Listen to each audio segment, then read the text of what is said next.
राधे राधे आप सभी को। आज हम सेक्शन 64 डिस्कस करेंगे। क्या कहता है सेक्शन 64?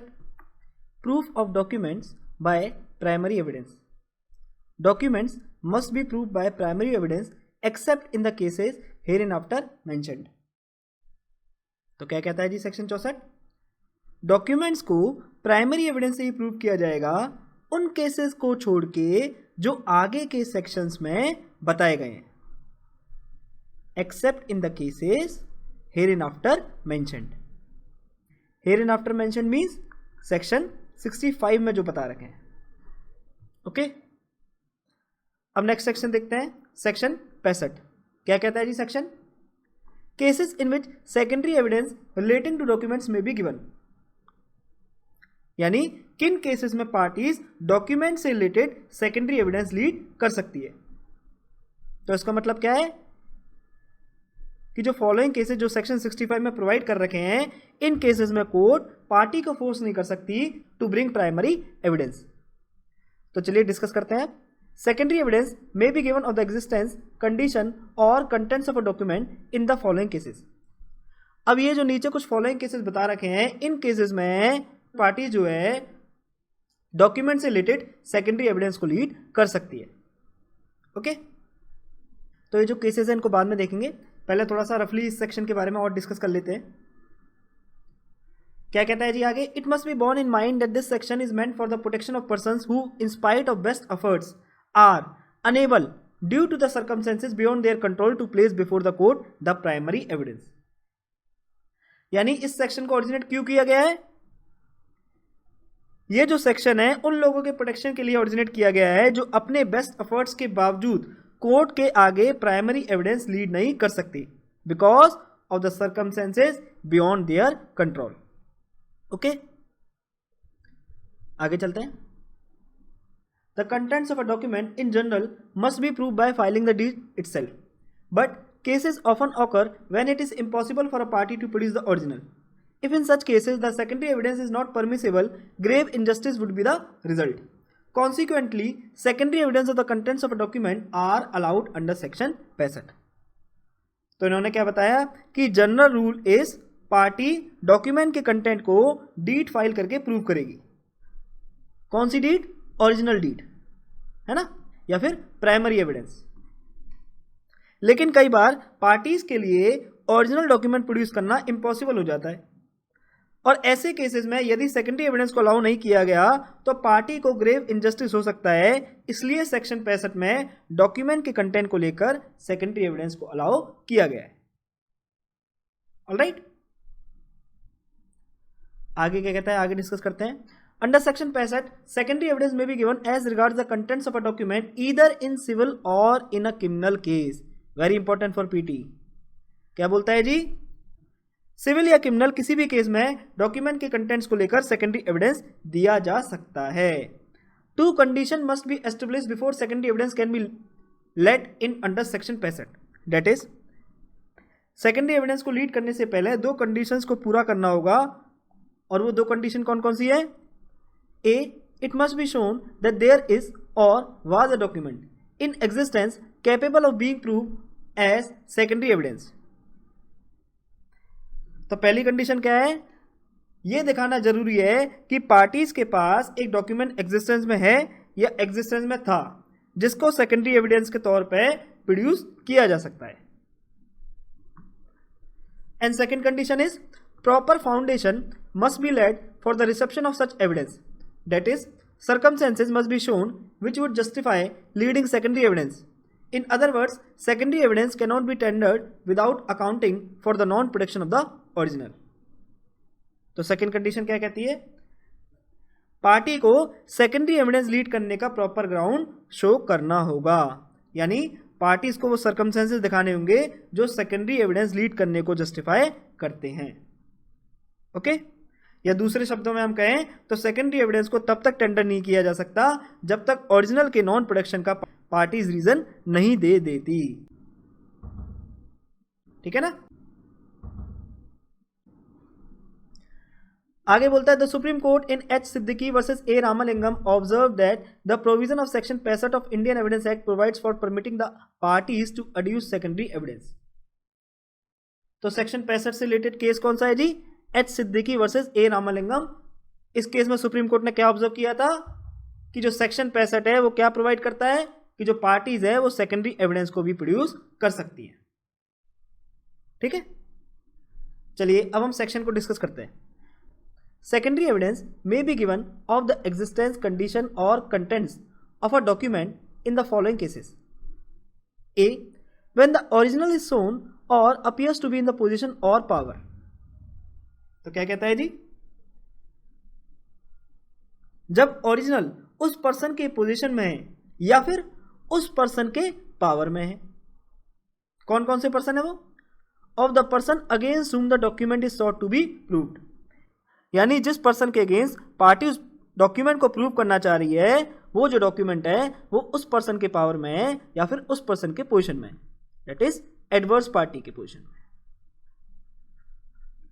ऑलराइट, नेक्स्ट क्या कहता है जी? When the original is shown or appears to be in the position or power of any person out of reach of or not subject to the process of the court. जब ये दिखा दिया जाता है कि जो ओरिजिनल डॉक्यूमेंट है वो किसकी पोजीशन में है, वो किसी ऐसे पर्सन की पोजीशन में है या किसी ऐसे पर्सन की पावर में है जो कोर्ट की पहुंच से बाहर है, of any person out of reach of the process of the court, या कोर्ट के प्रोसेस से सब्जेक्ट टू नहीं है, जैसे कि president, chief justice etcetera. Okay, अब नेक्स्ट क्या बोलता है जी? When the original is shown or appears to be in the position of power of any person legally bound to produce it, यानी जब जो ओरिजिनल डॉक्यूमेंट है वो उस पर्सन के पोजीशन में है या उस पर्सन के पावर में है जो उन्हें प्रोड्यूस करने के लिए लीगली बाउंड है। ओके, अब क्या बोलता है जी? And when after the notice mention in section 66 such person does not produce it. और इन लोगों को सेक्शन 66 में नोटिस दिया जा चुका है फिर भी ये पर्सन ओरिजिनल डॉक्यूमेंट को प्रोड्यूस नहीं कर रहे। तो ये जो पार्ट है ना ये तीनों के साथ साइमल्टेनियसली पढ़ा जाएगा, जैसे कि when the original is shown or appears to be in the position of power of the person against whom the document is sought to be proved, and when after the notice mentioned in section 66 such person does not produce it। इसी तरह इस part के साथ पढ़ा जाएगा, इसी तरह इस पार्ट के साथ पढ़ा जाएगा। ओके, कि जो क्लॉज ए की लास्ट लाइन है ये सबके साथ पढ़ी जाएगी। ठीक है, तो पहला क्लॉज आपको क्लियर हुआ कि डॉक्यूमेंट के कंटेंट को लेकर कब पार्टी जो है सेकेंडरी एविडेंस प्रोड्यूस कर सकती है? जब जो ओरिजिनल डॉक्यूमेंट है यानी जो प्राइमरी एविडेंस है वो उस पर्सन के पोजीशन में है या उस पर्सन के पावर में है against the document is sought to be proved of any person out of reach or not subject to the process of the court or of any person legally bound to produce it, and when after the notice mentioned in section 66 such person does not produce it। okay? अब इस clause से related कुछ और बातें discuss कर लेते हैं। Notice necessary, notice to the adversary to produce the document is necessary to render secondary evidence admissible under this part of clause A unless it is excused under section 66। तो उन्होंने क्या बताया कि क्लॉज ए में secondary evidence को admissible करने के लिए एडवर्स पार्टी को डॉक्यूमेंट प्रोड्यूस करने का नोटिस देना पड़ेगा unless it is excused under section 66 means unless serving of notice is not required as per section 66। बिना एडवर्स पार्टी को नोटिस दिए सेकेंडरी एविडेंस को प्रोड्यूस नहीं किया जा सकता। ठीक है, और इसके अलावा आप एक बात और याद रखना कि क्लॉज ए के लिए डॉक्यूमेंट का एक्चुअल पोजीशन में होना जरूरी नहीं है। ठीक है, क्लॉज ए के लिए डॉक्यूमेंट का एक्चुअल पोजीशन में होना जरूरी नहीं है। यदि डॉक्यूमेंट पर्सन के पावर में भी है तब भी पार्टी सेकेंडरी एविडेंस प्रोड्यूस कर सकती है। क्यों? क्योंकि वर्ड क्या गिवन है यहां पर? When the original is shown or appears to be in the position or power. यहां पर वर्ड एंड यूज नहीं हो रहा बीच में, बल्कि क्या यूज हो रहा है? और। यानी अगर ओरिजिनल डॉक्यूमेंट या तो पर्सन की पोजीशन में है या फिर उस पर्सन की पावर में है तब जो पार्टी है वो सेकेंडरी एविडेंस प्रोड्यूस कर सकती है। तो इसलिए यदि डॉक्यूमेंट पर्सन के पावर में भी है तब भी पार्टी सेकेंडरी एविडेंस प्रोड्यूस कर सकती है। जैसे कि सपोज करके चलिए मैंने अपने प्रॉपर्टी के डॉक्यूमेंट अपने घर में ना रखकर अपने सर्वेंट के घर रखे हुए हैं, ठीक है। तो यहां इवन दो डॉक्यूमेंट मेरी पोजीशन में नहीं है, लेकिन जो डॉक्यूमेंट है वो मेरी पावर में है, और इसलिए अब सेकेंडरी एविडेंस प्रोड्यूस किया जा सकता है by another party. Okay, clear हो गया? आगे चलें, चलिए अब क्लॉज बी देखते हैं जी। बी क्या कहता है? When the existence, condition or contents of the original have been proved to be admitted in writing by the person against whom it is proved or by his LR, यानी opposite party ने या उसके LR ने writing में admit कर लिया है कि ओरिजिनल डॉक्यूमेंट का एग्जिस्टेंस प्रूव हो चुका है, ओरिजिनल डॉक्यूमेंट का कंडीशन प्रूव हो चुका है, या ओरिजिनल डॉक्यूमेंट्स के कंटेंट प्रूव हो चुके हैं। तो अब ऐसे केसेस में सेकेंडरी एविडेंस को प्रोड्यूस किया जा सकता है। और इस क्लॉज में आप एक बात याद रखना, ओनली रिटन एडमिशन में be proved and not oral admission. Only written admission is proved and not oral admission, ठीक है, इंपॉर्टेंट फॉर पीटी। अब चलिए नेक्स्ट क्लॉज देखते हैं। Clause C states when the original has been destroyed और lost, or when the party offering evidence of its content cannot for any other reason not arising from his own default or neglect produce it in reasonable time। यानी जब original document या तो destroy हो चुके हैं या खो चुके हैं, तब ऐसे केसेस में पार्टी सेकेंडरी एविडेंस को लीड कर सकती है। और एक केस में कोर्ट ने यह भी हेल्ड किया था कि अगर पार्टी ये शो कर देती है कि डॉक्यूमेंट्स को चूहों ने कुतर लिया है जी, डॉक्यूमेंट्स को चूहों ने कुतर लिया है, जो ओरिजिनल डॉक्यूमेंट्स हैं उनको चूहों ने काट लिया है, तो ऐसे केसेस में भी पार्टी सेकेंडरी एविडेंस को देने के लिए एंटाइटल्ड है। ओके, और आगे क्या कहता है? Or for any other reason not arising from his own default और neglect produce in reasonable time. यानी जो पार्टी इस डॉक्यूमेंट के कंटेंट का एविडेंस ऑफर कर रही है वो अपोजिट पार्टी के फॉल्ट या अपोजिट पार्टी के नेग्लिजेंसी के कारण प्राइमरी एविडेंस को रीजनेबल टाइम में प्रोड्यूस नहीं कर पाई, तो ऐसे केसेस में भी such party is allowed to lead secondary evidence of contents of documents. ये जो वर्ड्स हैं not arising from its own default और नेग्लेक्ट, इसका मतलब क्या है? Due to the default of adverse party, ठीक है, not arising from his own default. His का मतलब क्या है कि भाई मेरी गलती के कारण नहीं बल्कि एडवर्स पार्टी की गलती के कारण। ओके, क्लियर हुआ? आगे चलें, चलिए नेक्स्ट क्लॉज देखते हैं। Clause D states when the original is of such a nature as not to be easily movable. यानी जब ओरिजिनल बहुत बल्कि है, बहुत ज्यादा भारी है, that it can not be easily movable, तो ऐसे केसेस में पार्टी सेकेंडरी एविडेंस को टेंडर कर सकती हैं। जैसे जो सेलुलर फोन होते हैं ना, इनके कॉल रिकॉर्ड्स को एक बड़े से सर्वर में स्टोर किया जाता है, बहुत बड़ा सर्वर होता है, वहां पर इनके कॉल रिकॉर्ड्स को स्टोर किया जाता है, which is very difficult to move, ठीक है ना, इसको मूव करना कोई आसान तो है नहीं, तो इन पर सेकेंडरी एविडेंस को अलाउ कर दिया जाएगा। Okay, similarly inscription on walls,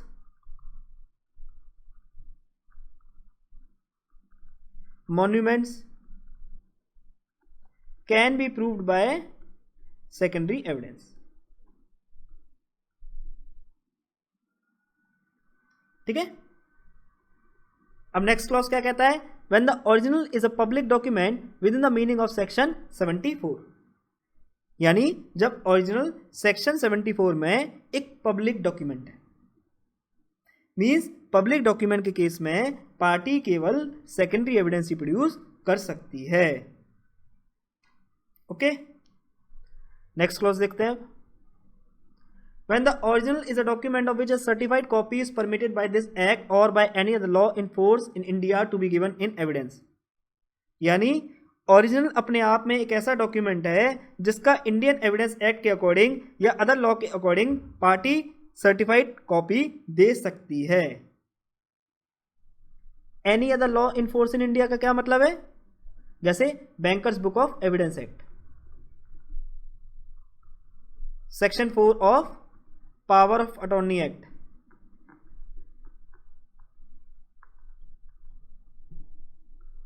order 11 rule 9 of CPC.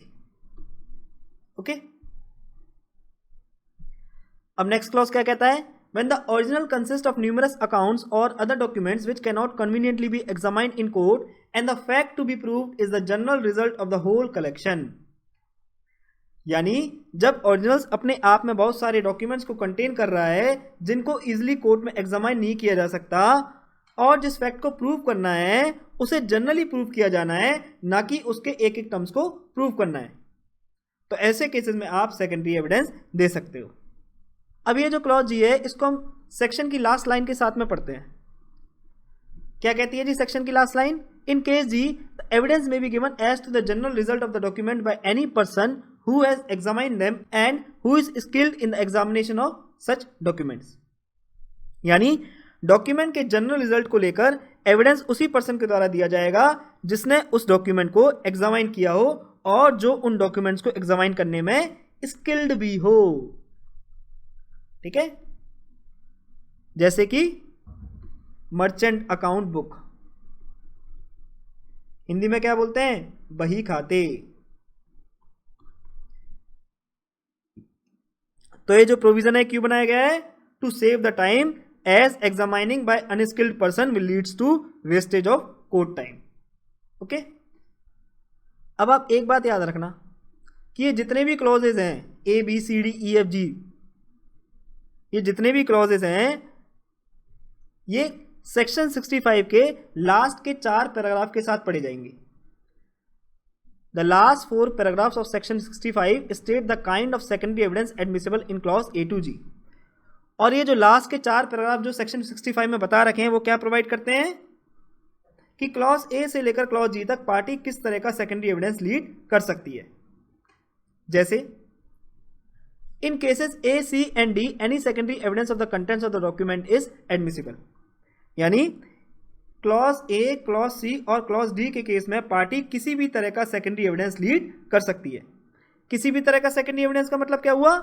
यानी 63 के अंदर 5 तरह के सेकेंडरी एविडेंस बता रखे हैं, है ना, ए बी सी डी ई 5 तरह के सेकेंडरी एविडेंस बता रखे हैं।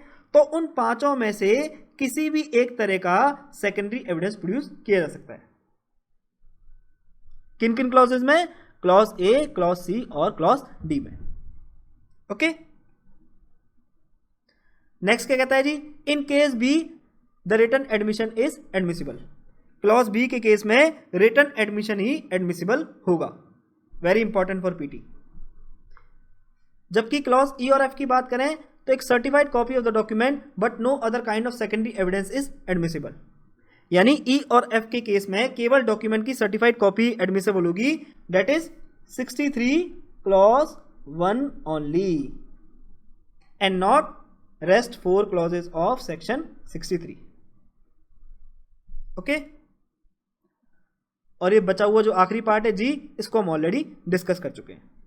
ठीक है, तो ये था हमारा सेक्शन 65। सेक्शन 65 पीटी के लिए बहुत इंपॉर्टेंट है, आपको बहुत अच्छे से सेक्शन कवर अप करना है। अब कुछ जनरल सी 2-3 बातें और है, उसको डिस्कस कर लेते हैं। Objection as to secondary evidence when can be raised. Objection must be taken at admission and not at a later stage. किस केस में हेल्ड हुआ था? दयामती बाई के केस में। ओके,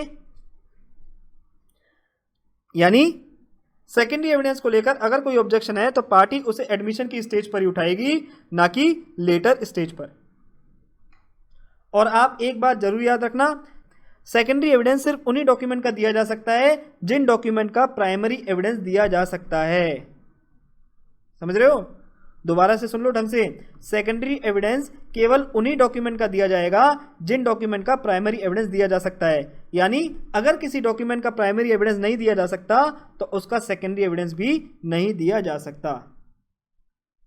ठीक है, क्योंकि सिंपल लॉजिक है, जब प्राइमरी एविडेंस ही इनएडमिसिबल है तो सेकेंडरी एविडेंस कहाँ से एडमिसिबल हो जाएगा, है ना। जब बेस्ट एविडेंस ही इनएडमिसिबल है तो फिर सेकेंडरी एविडेंस का क्या रोल है भाई, ठीक है। तो आप याद रखना, सेकेंडरी एविडेंस केवल उन्हीं डॉक्यूमेंट का दिया जा सकता है जिन डॉक्यूमेंट का प्राइमरी एविडेंस भी दिया जा सकता है। ओके, अब ये जो स्लाइड है, इस स्लाइड का मतलब आप लोग मेरे को कमेंट करके बताएंगे। अगर आपको लगता है कि आप इस स्लाइड को समझ नहीं पा रहे हैं तो आप मुझे कमेंट करके बता सकते हैं, लेकिन मैं चाहूंगा कि पहले खुद से आप इस पैराग्राफ को समझने की कोशिश करें, ठीक है। अब इसी के साथ हम सेक्शन 65A और डिस्कस कर लेते हैं। सेक्शन 65A पीटी के लिए बहुत इंपॉर्टेंट है, बहुत अच्छे से करना है आपको। क्या कहता है section 65A? Special provision as to evidence relating to electronic record. The content of electronic records may be proved in according with the provision of section 65 clause B. That means electronic record के contents को 65B के provision के according prove किया जा सकता है।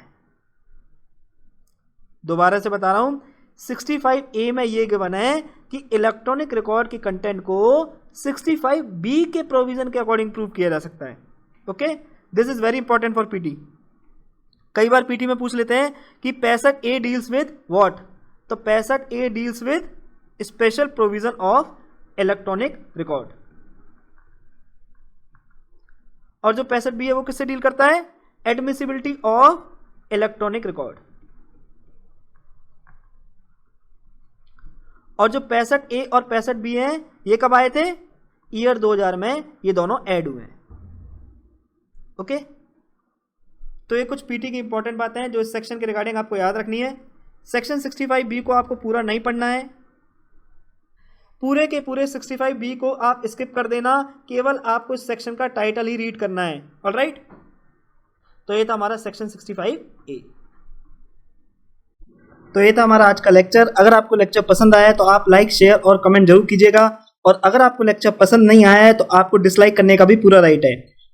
और please आप लोग कमेंट करके अपने फीडबैक जरूर दीजिएगा, जिससे कि फ्यूचर में मैं अपने आप को और इंप्रूव कर सकूं। और अगर आप लोग चाहते हैं कि वीडियोस में किसी भी तरह का मैं चेंज करूं तो आप मुझे कमेंट करके बता सकते हैं। मैं पूरी कोशिश करूंगा चीजों को आपके अकॉर्डिंग चलाने की।